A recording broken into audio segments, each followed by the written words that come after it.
जय दोस्तों नमस्कार, मैं सुबोध कुमार। आप देख रहे हैं खबर नेशनल टाइम्स और आप देख सकते हैं कि मैं इस समय में दिल्ली की जंतर मंतर पर खड़ा हुआ हूँ और आज बहुत बड़ा आंदोलन को लेकर और उनके कर्मचारियों की रिहाई को लेकर बहुत दिष्टों का आंदोलन हुआ था। मेरे साथ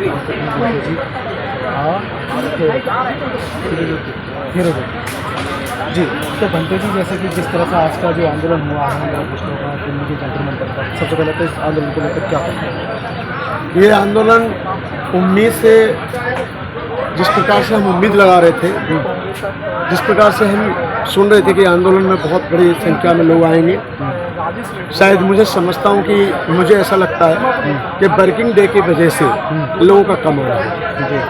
एक दूसरा, जिस प्रकार से सुन रहे थे कि जनसंख्या बढ़ेगी, जनसंख्या हालांकि कम रही, कोई बात नहीं, आंदोलन में कम और बढ़ती चलता रहता है। परंतु अभी तक मैं सुबह से यही सुन रहा हूँ कि आंदोलन में जिस मुद्दों पर चर्चा होनी चाहिए थी उन पर नहीं हुई। कुछ लोगों ने चर्चा अपनी सही रखी, सबके अपने अपने विचार हैं। तो बुद्धगया के इशू को लेकर के मैं यही कहना चाहूँगा कि जो आंदोलन चल रहा है वो विगत वर्षों से चल रहा है, सैकड़ों वर्षों से ये आंदोलन चल रहा है। आज ये पुराना नया आंदोलन नहीं है, लेकिन यहाँ पर कुछ लोगों को टारगेट बना के रखना, कुछ लोगों के ऊपर ही दोषारोपण लगाना, ये बिल्कुल इसको मैं गलत मानता हूँ। दोष इसमें हम सबका हो सकता है और किसी का भी नहीं हो सकता। हम सबका कर्तव्य है कि दोष ना देखते हुए अपने आप को जाने, अपने आप को समझें और हमसे कहाँ खामियां, कहाँ गलती हुई, कहाँ हमारा आंदोलन विफल रहा, इसकी तरफ हमें ध्यान देना चाहिए ना। दूसरी बात, बहुत से नेता इसमें अपनी राजनीति चमकाते हैं, बहुत से संगठन के लोग अपना सिर्फ फोटो खिंचवा के चले जाते हैं, बहुत से लोग इसमें सिर्फ अपने अपने नाम का दुहाई दे रहे हैं कि ये आंदोलन मेरा है, इसको मैंने शुरू किया। कोई कहता है ये, मैं ये कहना चाहता हूँ सैकड़ों वर्ष पुराना आंदोलन है और ये आंदोलन आज इस मुकाम तक पहुँचना चाहिए था, नहीं पहुँच पाया। ये अनागारिक धम्मपाल जी ने इसकी पहल की थी।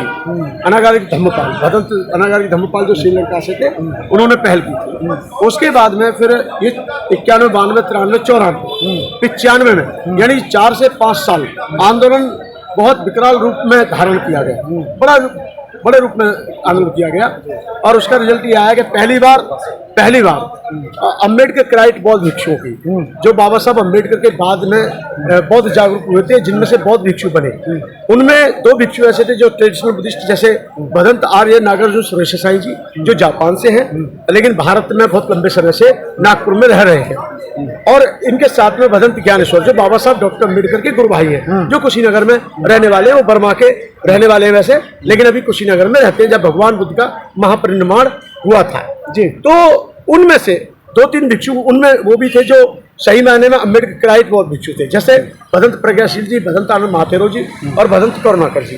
इन सब लोगों ने मिलजुल करके एक आंदोलन शुरू किया था और उस आंदोलन के चलते हुए पहली बार कमेटी बनी। 96 से लेकर के 2002 तक कमेटी बनी और बहुत सारे काम हुए।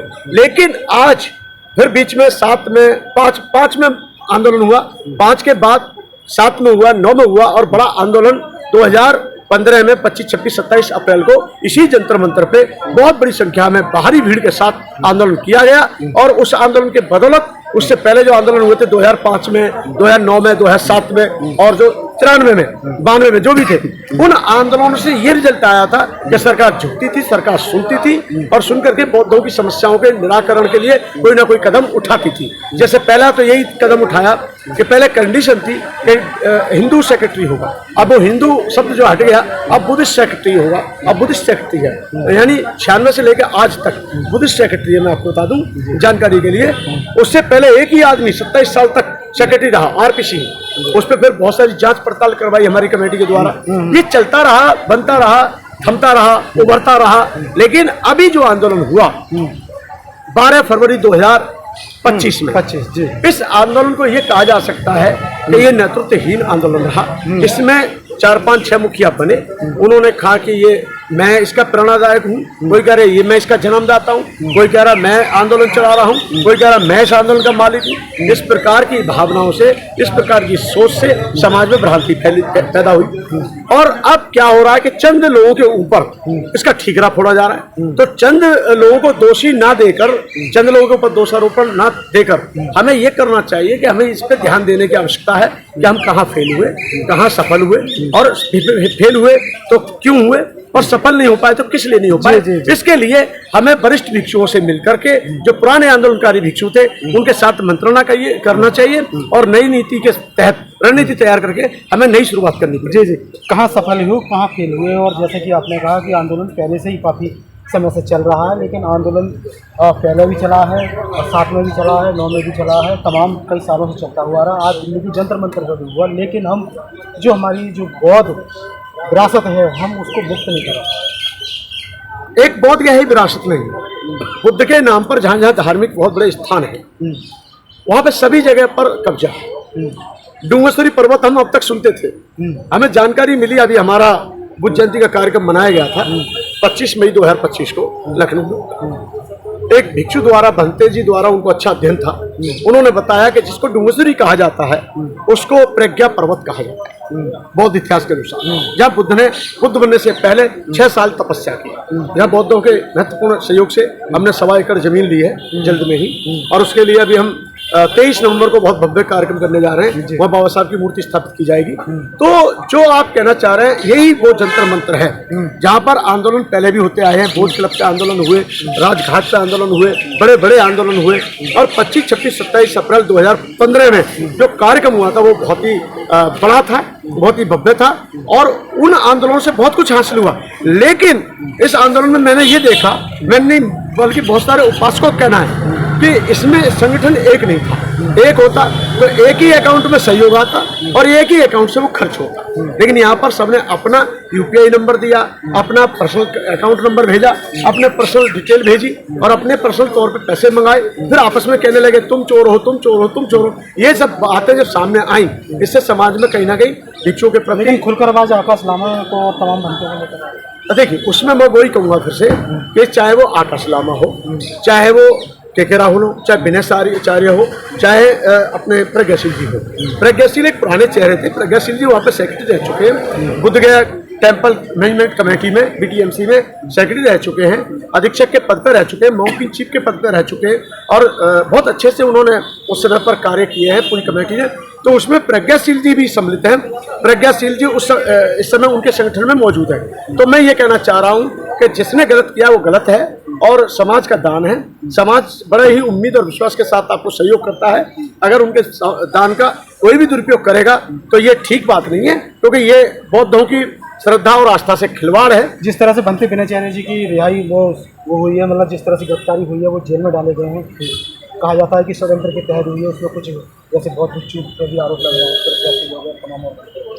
नहीं देखिए, उसमें मैं इस पे ज़्यादा मुझे पता नहीं है। ऐसा मुझे सुनाई में आया था कि ये FIR 2 महीने पहले ही हो गई थी, लेकिन अरेस्ट बाद में हुए और कोई और भी FIR हो सकती है। पर ये जो अरेस्टिंग का मामला है, एक वो चीवरधारी है, वो कोई मर्डर नहीं उसने किया, ना ही उसने किसी प्रकार का किसी को क्षति पहुंचाई है।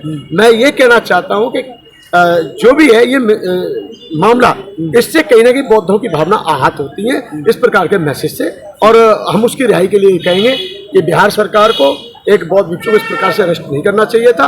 वहाँ की पुलिस ने जो किया थोड़ा गलत किया, उसको बैठ के संज्ञान में लेना चाहिए था मामला, और वो मामला बैठ उठ के आपस में मीटिंग करने के लिए भी उनको वक्त देना चाहिए था, और वो पुलिस के द्वारा मैसेज देना चाहिए था कि भाई आपस में आप बैठ के बात कर लो। अगर आप लोगों की नहीं बनती है तो पुलिस शायद अपना कोई कदम उठा सकती है, तो हो सकता है इस मामले को वहीं के वहीं दब किया जा सकता है। इन फ्यूचर की अगर मैं बात करूँ, जैसे इस तरह का जैसे जो आंदोलन हुआ, भविष्य की अगर बात करूँ तो क्या मुक्त जो बौद्ध गया को मुक्त कराने की मुहिम है, क्या वो पूरी हो गई, और जल्द से जल्द जैसे कि भंते विनयचार्य की रिहाई को लेकर के तमाम आवाज़ें उठ रही है, तो क्या ये कार्रवाई आगे तक जाएगा, मतलब जल्दी हो पाएगा? मैं विनयचार्य के लिए कहूँगा विनयचार्य को रिहा किया जाए, और जो वहाँ भिक्षुओं के साथ, बहन बेटियों के साथ बर्बरता हुई है वो बहुत निंदनीय है। इस प्रकार की वहाँ घटना नहीं होनी चाहिए थी। उस घटना से जो भी है मैसेज गंदा गया है और बौद्धों की भावना आहत हुई है। और पहली बार ये भी जो देखने को मिला कि महामहिम राज्यपाल जी द्वारा वहाँ मेन टेम्पल के अंदर जो पूजा की गई है, ये कहीं ना कहीं सरकार के इशारे पर हुआ है। और इतना मैं कह सकता हूँ कि महामहिम राज्यपाल जी अपनी मर्जी से नहीं करेंगे। महामहिम राज्यपाल जी को तो जैसा हम शेड्यूल बना के देंगे, उनकी कमेटी है, जो भी सरकार के लोग हैं, वैसे चलता है, तो जैसे भी था वो सरकार के दबाव में हो सकता है। पर मैं एक बात और भी कहूँगा, यहाँ पर हमारे भिक्षुओं को भी अपनी शब्दावली पर ध्यान देना चाहिए, अनाप शनाप नहीं बोलना चाहिए।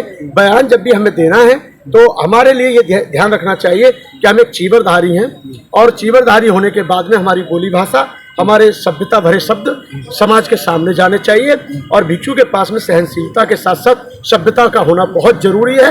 वहाँ पर मैंने ये देखा बहुत से भिक्षुओं ने सरकार से टकराने की बजाय, सरकार से लड़ने की बजाय 1949 के एक्ट में संशोधन की मांग को लेकर के आम जनता को दुश्मन बना दिया। आम जनता को दुश्मन बनाने का कोई औचित्य नहीं है। आम जनता तो ऐसा है कि उनमें से ये जरूरी नहीं कि सभी बुद्ध को इग्नोर करते हैं, बहुत से लोग ऐसे बुद्ध को प्यार करते हैं, बुद्ध को मानते हैं और सभी लोग आते हैं साथ में। तो मैं ये कह सकता हूँ दावे के साथ कि आज भी अगर हम निष्ठापूर्वक इस आंदोलन को चलाएं तो समाज और देश हमारे साथ है।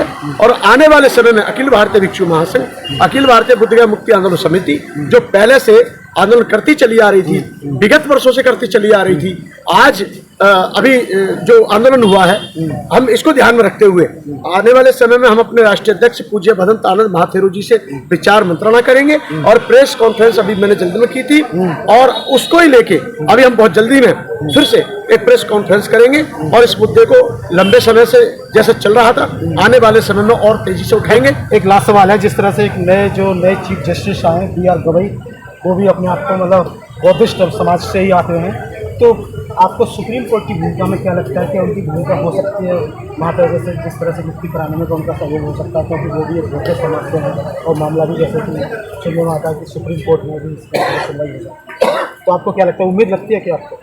देखिए, BR गवई साहब के जो पिताजी थे उनसे मेरा अच्छा संबंध है जी।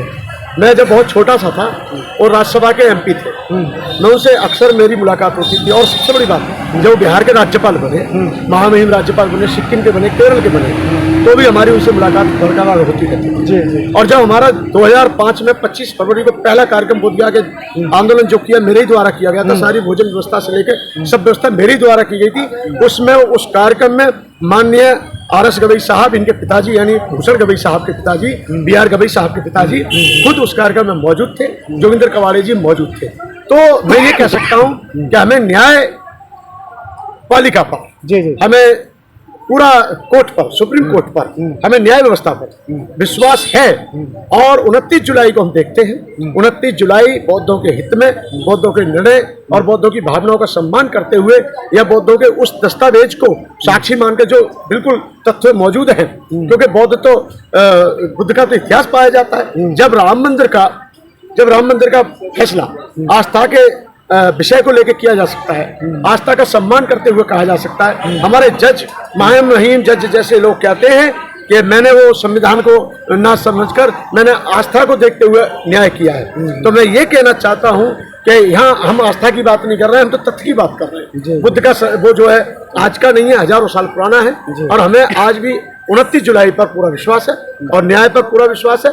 आने वाली 29 जुलाई को जो सरकार निर्णय देगी उसको देखते हुए हम अगला कदम उठाएंगे। जी, क्या संदेश देंगे जो बौद्ध अनुयायी हैं और तमाम बौद्ध उपासक हैं, उनके लिए क्या संदेश देना चाहते हैं? मैं ये कहना चाहता हूँ, कोई भी आपके बीच में आता है, आप उनसे पूछिए कि आपके जो पहले आंदोलनकारी थे कहाँ हैं। आपने उनसे ये भी जरूर पूछना है कि इस आंदोलन को खत्म हुए कितना दिन हुआ, बीच में शुरू किस किस ने किया था, क्योंकि पूरी जानकारी लेकर अगर आप आंदोलन से जुड़ेंगे तो आपके साथ खिलवाड़ नहीं होगा। नहीं तो कोई भी आएगा बाबा साहब के नाम पर आंसू बहाएगा और अपनी भावना व्यक्त करके कि मैं बाबा साहब का पक्का भक्त हूँ और पक्का पुत्र हूँ, पक्की पुत्री हूँ, इस प्रकार की भावना दिखा करके आपको कोई भी ठग के ले जा सकता है। मैं इतना कहना चाहता हूँ, ये आंदोलन पहले चल रहा था, आगे भी चलेगा और इस बीच में मैं चाहूँगा कि देश ने पहले साथ दिया था, आज भी दिया है और हमेशा देगा। पर याद रहे, समाज एक विश्वास चाहिए समाज को, और विश्वास पहले भिक्षु महासंघ ने, बुद्धगया मुक्ति आंदोलन समिति ने दिया है,